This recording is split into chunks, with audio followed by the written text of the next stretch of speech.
The sin of Yehuda is written with a pen of iron, engraved with the point of a diamond on the tablet of their heart and on the horns of your altars. While their children remember their altars and their Asherim by the spreading trees on the high hills. My mountain in the field, I give as plunder your wealth, all your treasures, your high places of sin, throughout all your borders. And you, even of yourself, shall let go of your inheritance which I gave you, and I shall make you serve your enemies in a land which you have not known, for you have kindled a fire in my displeasure which burns forever. Thus said Yahweh, cursed is the man who trusts in man and makes flesh his arm, and whose heart turns away from Yahweh. For he shall be like a shrub in the desert, and not see when good comes, and shall inhabit the parched places in the wilderness, a salt land that is not inhabited. Blessed is the man who trusts in Yahweh, and whose trust is Yahweh. For he shall be like a tree planted by the waters, which spreads out its roots by the river, and does not see when heat comes. And his leaf shall be green, and in the year of drought he is not anxious, nor does he cease from yielding fruit. The heart is crooked above all and desperately sick. Who shall know it? I, Yahweh, search the heart. I try the kidneys and give every man according to his ways and according to the fruit of his deeds. As a partridge that broods but does not hatch, so is he who gets riches, but not by right. It leaves him in the midst of his days, and at his end he is a fool. An esteemed throne, exalted from the beginning, is the place of our set-apart place.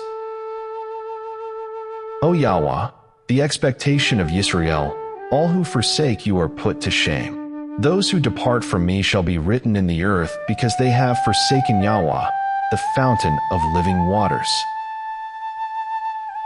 Heal me, O Yahweh, so that I am healed. Save me, so that I am saved, for you are my praise. See, they say to me, where is the word of Yahweh? Let it come now.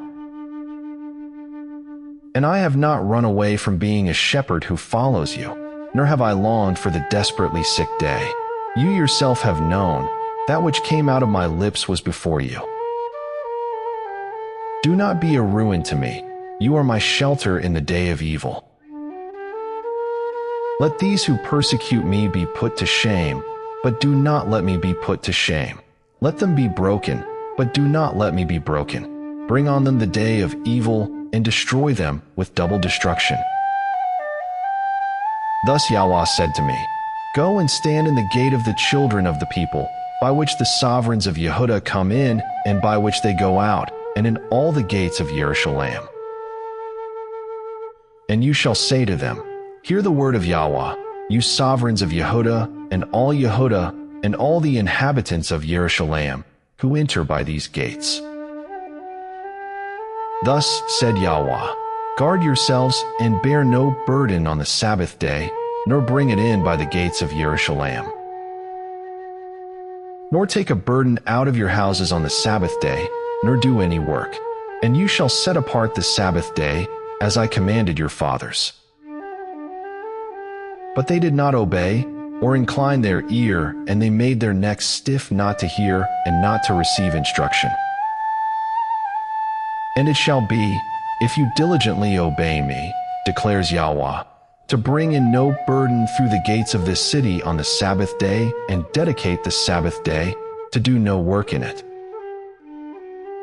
Then sovereigns and heads sitting on the throne of David shall enter in through the gates of this city, riding in chariots and on horses, they and their heads, the men of Yehuda and the inhabitants of Jerusalem. And this city shall be inhabited forever. And they shall come from the cities of Yehuda, and from the places around Jerusalem, and from the land of Benjamin, and from the low country, from the mountains and from the south, bringing burnt offerings and slaughterings, grain offerings and incense, bringing offerings of praise to the house of Yahweh. But if you do not obey me to dedicate the Sabbath day and not to bear a burden when entering the gates of Jerusalem on the Sabbath day, then I shall kindle a fire in its gates, and it shall consume the palaces of Jerusalem and not be quenched.